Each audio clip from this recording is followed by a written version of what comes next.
Muy buenos días. El día de hoy celebramos el nacimiento de Juan el Bautista.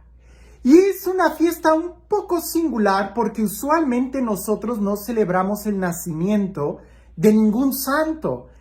Claro, en tu mente inmediatamente vas a decir, pero si celebramos el nacimiento de Jesús y el de la Virgen María también. ¿Y el de quién más? El de Juan el Bautista. Y párale, ya casi no celebramos los nacimientos. Lo que celebramos en la vida de los santos es el día en el que ellos llegaron al cielo, porque eso sí es para celebrar los méritos que ellos realizaron. Para nacer todo es don y gracia, pero para llegar al cielo hay que esforzarnos. Pero el nacimiento de Juan el Bautista se celebra de manera singular. Una, porque es necesario celebrarlo en cuanto a que es el precursor de Cristo. Es decir, es como parte del ministerio de Jesús.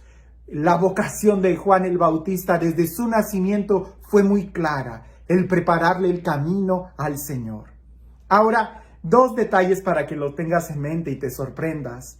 El día de hoy resulta que es el día más largo del año. No me refiero a que tenga más de 24 horas. Me refiero a que la luz del sol es el que ilumina más. A partir de este día, la luz del sol se va a ir haciendo cada vez más corta, más corta. Casi no nos damos cuenta, pero es un hecho. Y resulta que el 24 de diciembre, o en la noche o en la madrugada del 25 de diciembre, es la noche más larga. Es decir, cuando el sol tarda más en salir. Son dos detalles muy curiosos, que justo en el día más largo Juan el Bautista nace y él que dice que conviene que él vaya viniendo a menos para que crezca Jesús, y en medio de la noche, en medio de la tiniebla, es cuando nace la verdadera luz resplandeciente. Y a partir del nacimiento de Jesús, es cuando entonces, poco a poco, el día va a ir haciéndose cada vez más y más grande. Por supuesto, estas fechas fueron escogidas con toda la intención de que simbolizaran algo más que solamente estos detalles. Pero vayamos directamente al Evangelio el día de hoy, que como luz verdadera es quien ilumina nuestro diario vivir. Y dice así el Evangelio. Por aquellos días le llegó a Isabel la hora de dar luz a un hijo. Cuando sus vecinos y parientes se enteraron de que el Señor le había manifestado tan grande misericordia, se regocijaron con ella. A los 8 días fueron a circuncidar al niño y le querían poner Zacarías, como su padre. Pero la madre se opuso diciéndoles, no, su nombre será Juan. Ellos le decían, pero si ninguno de tus parientes se llama así. Entonces le preguntaron por señas al padre cómo quería que se llamara el niño. Él pidió una tablilla y escribió, Juan es su nombre. Todos se quedaron extrañados. En ese momento Zacarías se le soltó la lengua y recobró el habla y empezó a bendecir a Dios. Un sentimiento de temor se apoderó de los vecinos y en toda la región montañosa de Judea se comentaba este suceso. Cuando se enteraban de ello se preguntaban impresionados, ¿qué va a hacer de este niño?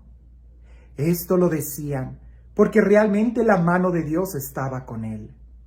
El niño se iba desarrollando físicamente y su espíritu se iba fortaleciendo y vivió en el desierto hasta el día en que se dio a conocer al pueblo de Israel. El día de hoy también nosotros podemos celebrar que la esterilidad ha sido vencida. Muchos comentan de Isabel. Isabel, una mujer avanzada en edad, una mujer que no había tenido hijos, una mujer que era estéril, y su esposo Zacarías, que también estaba muy avanzado en años. Sin embargo, Dios tiene misericordia. Y el día de hoy, que celebramos el nacimiento de Juan el Bautista, es también celebrar que la esterilidad ha sido vencida. Pensar solamente en la esterilidad física es una forma muy pobre de leer este Evangelio. Porque la riqueza que Jesús nos da, que la palabra de Dios nos da, que las promesas de Dios nos dan, no son solamente para una vida material, sino más bien para una vida que va a rebosar completamente en alegría en todas las áreas de tu vida. Ahora, la esterilidad vencida queda muy claro en Isabel. Ella está dando a luz a un niño, a un hijo, a su hijo. Pero también la esterilidad de Zacarías. Porque a pesar de que él era sacerdote, a pesar de que era muy ritualista, a pesar incluso de que tenía acceso al lugar santo del templo, le costaba creer. Acostumbrado a tener una vida un poco ya organizada ya dentro de una caja, le costó entender el mensaje del ángel y ante la duda se quedó mudo y sordo. Porque eso es lo que sucede cuando alguien duda de Dios. Ya no tiene nada que decir. Y mientras tú no des el paso de fe, tampoco vas a tener nada que escuchar. Y cuando no escuchas la palabra de Dios, cuando no escuchas las buenas noticias, cuando no das el paso de creer, tu vida se va llenando de esterilidad, de amargura. No hay palabras buenas, alabanzas que salgan de tus labios. Por eso, ante la duda e incredulidad de Zacarías, se quedó mudo. Así como lo escuchas. Si leemos la anunciación de Juan el Bautista a Zacarías, nos vamos a dar cuenta que en el momento en que Zacarías duda, se queda mudo hasta que cree, hasta que ya está viendo todo cumplido, hasta que vuelve al templo para circuncidar a su niño. Y entonces ahí sí, regresa al templo con su hijo en brazos. Y cuando le van a poner el nombre, es cuando entonces él empieza a bendecir a Dios. El nombre en la Sagrada Escritura ya hemos explicado en otros momentos que es importante porque simboliza la persona. Es como una especie de invocación de la persona. El día de hoy, por ejemplo, cuando llamamos a alguien y le gritamos, ¡Juan! Pues esperamos que Juan venga, ¿verdad? Decir el nombre de alguien es invocar la persona. Para los hebreos eso era muy fuerte e incluso el nombre llevaba consigo la misión de la persona.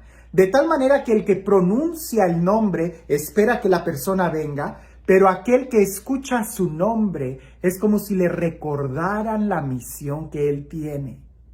El juego de nombres entre Zacarías y Juan tiene mucho significado, porque Zacarías significa Dios recuerda.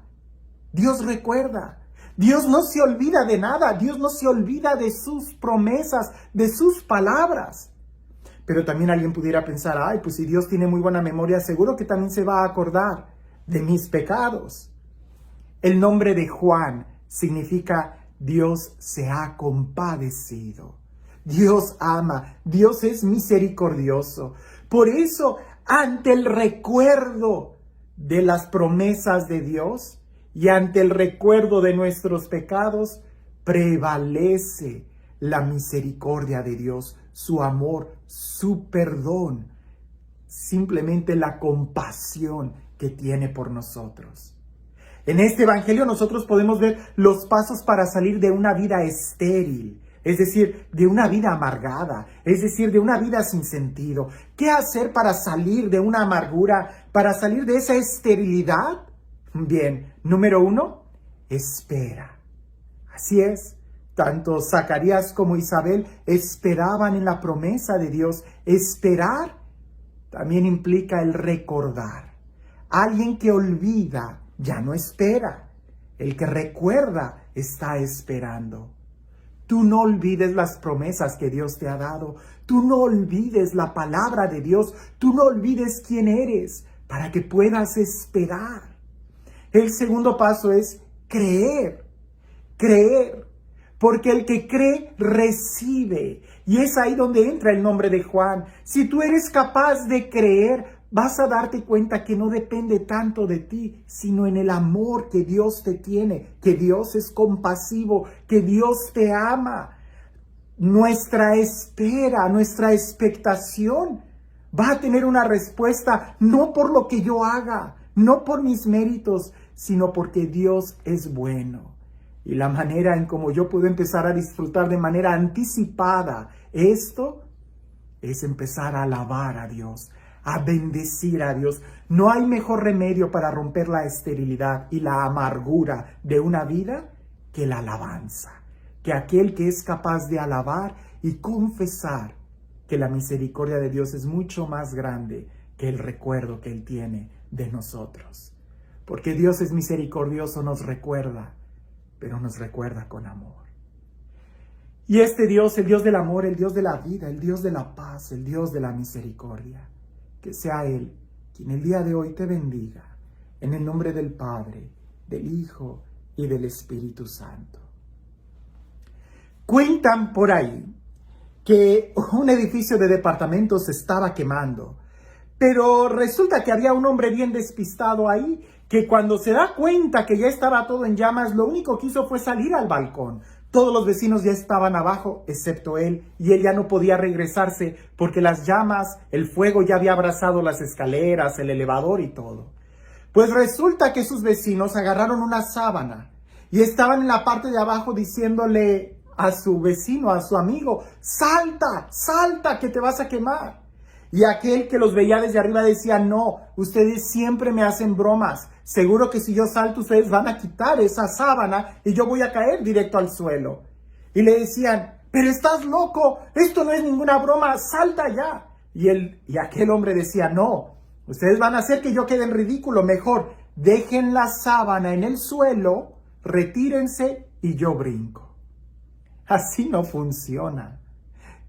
A veces nosotros queremos hacerle a Dios o queremos decirle a Dios qué es lo que haga con nosotros. Y si Dios nos obedeciera, sería tanto como nuestra autodestrucción. El creer en Dios es creerle a Él y en la forma en como Él quiere. Porque la mejor forma de haber sanado la esterilidad de Zacarías y de Isabel fue con Juan el Bautista. 20 niños no hubieran hecho lo que Juan el Bautista hizo. Y la alegría que les produjo Juan el Bautista a Zacarías y a Isabel no se la hubieran dado 20 niños. Lo que a nosotros nos toca es simplemente esperar, recordar en la palabra de Dios, creerle, recibir su compasión y alabarlo.